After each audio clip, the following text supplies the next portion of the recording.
Assalamualaikum warahmatullahi wabarakatuh. Waalaikumsalam warahmatullahi wabarakatuh. Oke, gimana kabarnya adik-adik? Baik, Bu. Alhamdulillah baik semua ya. Semoga pembelajaran kali ini kita mendapatkan ilmu yang barokah, ilmu yang bermanfaat, serta adik-adik semua bisa mengamalkan ilmu yang diberikan, baik di kehidupan sehari-hari maupun di jenjang pendidikan selanjutnya. Oke, untuk pertemuan kali ini kita akan membahas tentang hidrolisis garam. Seperti yang Ibu tulis di papan ini adalah hidrolisis garam. Nah, hidrolisis garam merupakan lanjutan dari materi sebelumnya. Ada yang ingat materi sebelumnya apa? Tidak, Bu. Oke, materi sebelumnya itu adalah larutan penyangga atau larutan buffer. Di mana perbedaan antara larutan buffer dengan hidrolisis garam itu terletak dari larutannya. Nah, kalau penyangga itu hanya membahas tentang asam lemah dengan garamnya atau basa lemah dengan garamnya. Jadi untuk hidrolisis garam itu membahas semuanya. Ada asam lemah, ada asam kuat, ada basa lemah, ada basa kuat, serta garamnya. Nah, dan juga ini membahas tentang reaksi antara asam basa di mana semuanya akan menghasilkan garam.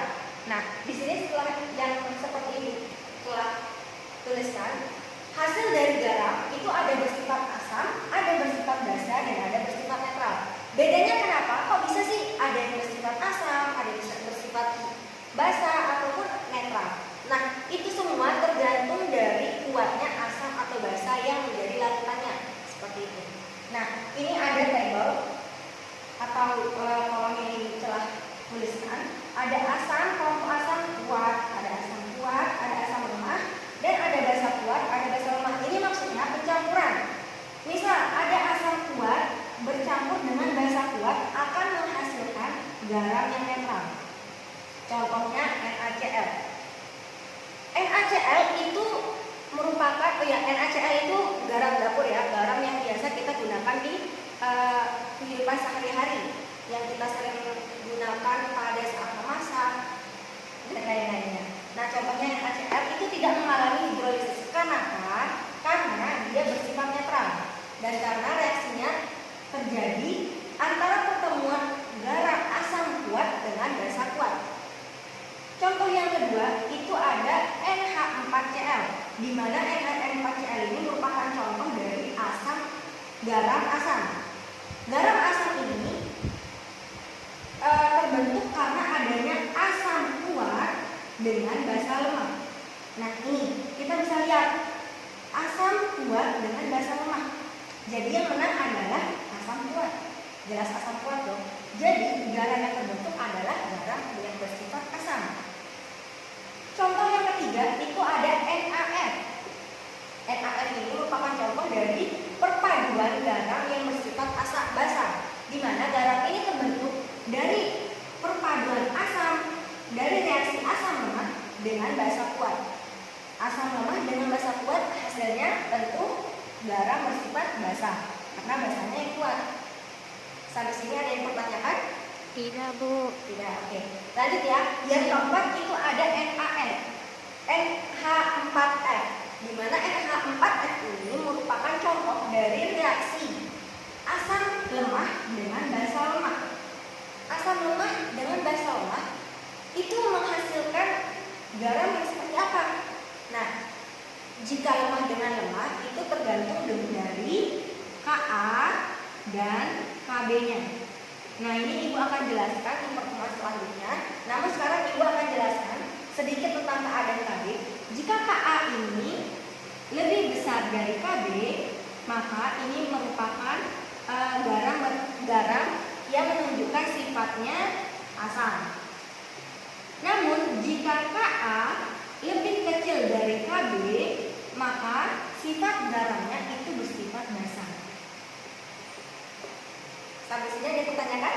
Tidak, Bu. Ya, belum ada mungkin ya. Nanti kalau ada pertanyaan di sela-sela penjelasan Ibu, kalian bisa menanyakan langsung potong aja, Bu, saya mau bertanya, seperti itu ya. Iya, Bu. Oke, lanjut. Di sini ada hidrolisis. Hidrolisis ini maksudnya apa?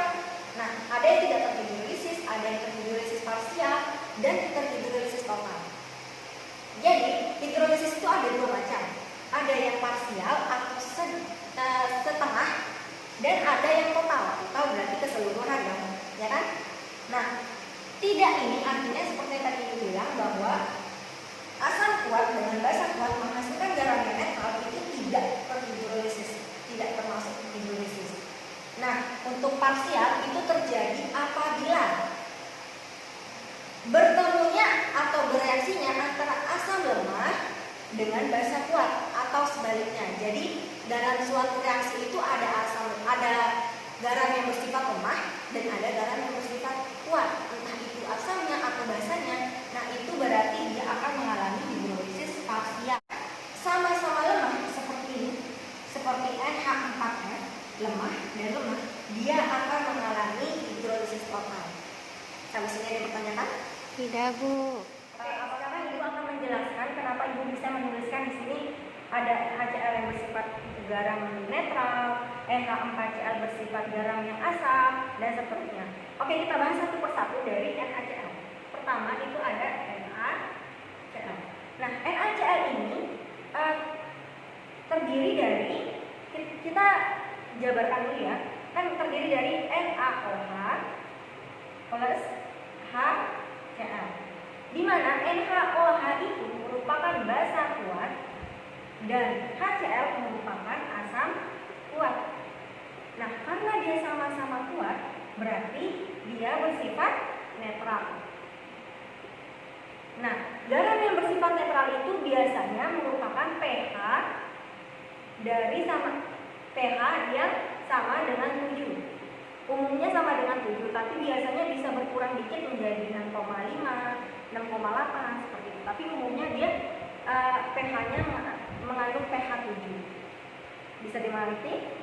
Bisa, Bu. Oke, bisa ya. Yang kedua itu ada NH4Cl. Yang kedua ada NH4Cl. Nah, sama seperti yang pertama, kita jabarkan dulu. Nah, NH4 ini kan amonia ya. Amonia plus HCl. HCl ini sama, berarti dia asam kuat. Nah, NH4 itu merupakan amonia yang berarti dia itu adalah basa lemah. Nah, ini karena dia terbentuk dari basa lemah dengan asam kuat, berarti yang menang adalah asam kuatnya. Iya. Nah, berarti dia garamnya bersifat asam. Garam bersifat asam itu cenderung mengandung pH yang kurang dari 7. Bisa dipahami? Tadi yang netral itu sama dengan 7. Kalau yang asam itu kurang dari 7. Selanjutnya, yang ketiga itu ada NaF. Sama caranya, kita jabarkan dulu. Na menjadi NaOH plus HF. HF ini merupakan asam lemah, sedangkan NaOH merupakan basa kuat. Asam lemah bertemu dengan basa yang kuat menjadi garam yang bersifat basa. Garam yang bersifat basa itu cenderung memiliki pH lebih dari 7.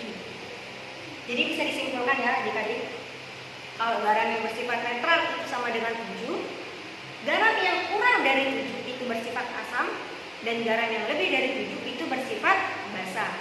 Nah, untuk yang NaF itu tergantung dari Ka dan Kb-nya, seperti yang telah jelaskan tadi. Kalau Ka itu lebih dari Kb itu menjadi garam yang bersifat asam. Begitupun sebaliknya. Bisa dipahami teman-teman? Bisa, Bu. Bisa, alhamdulillah ya. Oke, untuk lebih memahami materi yang telah Ibu berikan, sekarang Ibu akan mengajak adik-adik untuk melakukan praktikum sederhana.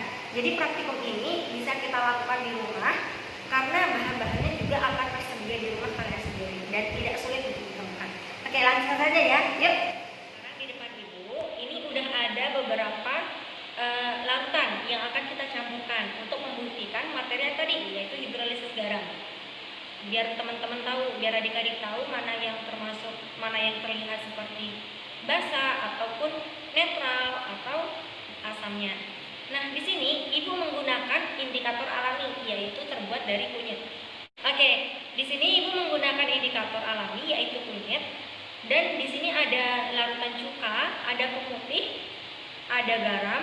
Ini adalah NaCl atau yang biasa kita sebut dengan garam dapur, dan ada deterjen. Nah, di sini kita akan menggunakan indikator alami sebagai indikator netralnya. Jadi nanti kita akan membandingkan hasilnya, apakah hasilnya itu sama warnanya dengan indikator alami atau lebih pekat atau lebih terang. Seperti itu ya teman-teman. Oke, kita lanjut untuk mencampurkan 3 sendok dari indikator alami kepada setiap larutannya. Ibu campurkan ya. Pertama ke larutan cuka, yang kedua itu ke pemutih, yang ketiga itu ke garam dapur, yang keempat itu ke dalam larutan deterjen. Oh ya, ini baru 2 sendoknya. Nah, oke, semuanya Pemutihnya juga Bu, baru 2. Yang mana? Pemutihnya. Oh, pemutihnya baru 2. Makasih ya udah diingetin. Nah, 3. Nah, sekarang kita campurkan dengan air secukupnya aja.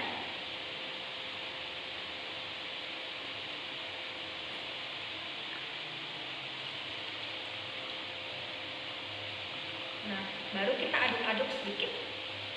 Kita aduk-aduknya seperti ini saja ya, karena mohon maaf ibu lupa bawa sendok lebih. Jadi nanti takutnya kalau ibu menggunakan sendok yang udah kita gunakan untuk indikator alami nanti kecampur. Jadi kita lanjutnya kayak gini ya. Nah, ini homogen, kita buat seperti ini. Dan kita biarkan beberapa saat. Nah, ini kayaknya sedikit sulit karena deterjennya masih mengumpal di bawah. Jadi bentar ya. Ibu akan coba buat sendok-sendokan dari sisa cupnya.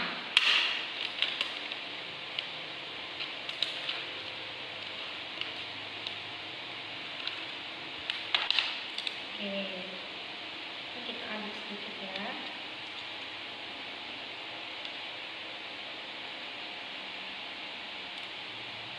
Supaya deterjennya tercampur. Ini bisa dilihat ya, adik-adik tercampur. Masih ada.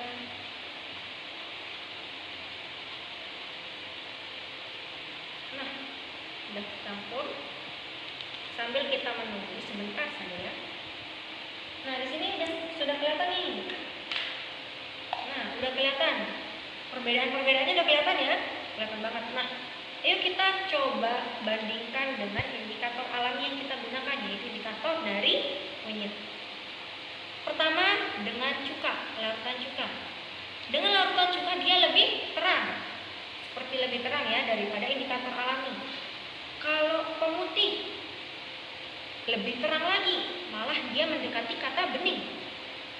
Selanjutnya ada garam. Nah, kalau garam ini sedikit cat, benar-benar seperti asli ya, kayak tidak ada perubahan. Nah, dilihat sama kan warnanya? Sama Bu. Sama. Kalau deterjen, wow, ini lebih pekat, sangat pekat ya perbedaannya. Nah, jadi maksud dari percobaan ini itu menunjukkan bahwa larutan yang telah dicampurkan dengan indikator alami dan dia menghasilkan warna yang lebih pekat, itu berarti dia mengandung garam yang bersifat basah, sedangkan yang lebih terang itu bersifat asam, seperti itu. Nah, untuk yang garam ini bersifat netral seperti tadi. Kenapa garam itu bersifat netral? Karena dia terdiri dari NaOH dengan HCl, di mana dia sama-sama bersifat kuat. Jadi dia menghasilkan garam yang netral. Oke, sampai sini bisa dimengerti adik-adik? Bisa Bu. Ada pertanyaan dengan praktikum ini? Tidak. Oke, tidak ada ya. Harapannya praktikum sederhana ini bisa membuat adik-adik mengerti akan perubahan secara nyata dan bentuk atau warna secara nyata dari hidrolisis garam itu sendiri. Oke, sebelum ibu tutup, mungkin adik-adik semua bisa membuat sebuah video seperti yang ibu kurang lebih seperti yang ibu lakukan di sini. Kalian bisa menggunakan alat-alat atau bahan-bahan yang tersedia di rumah kalian. Jangan sampai memberatkan orang tua ya, tapi yang tersedia saja. Jadi kalian bisa membuktikan secara langsung kayak ibu tadi menggunakan indikator alami kunyit. Nah, di dapur pasti ada kunyit kan. Nah, kalian bisa membuat salah satu contohnya adalah kunyit, dari kunyit. Gitu ya, adik-adik. Oke, mungkin sekian penjelasan dan pertemuan dari ibu kali ini. Jika ada kekurangan atau kesalahan mohon dimaafkan ya. Oke, semoga ilmu yang ibu berikan itu bisa memberikan manfaat bagi adik-adik semua. Oke, akhirul kalam. Assalamualaikum warahmatullahi wabarakatuh. Waalaikumsalam warahmatullahi wabarakatuh. See you. See you.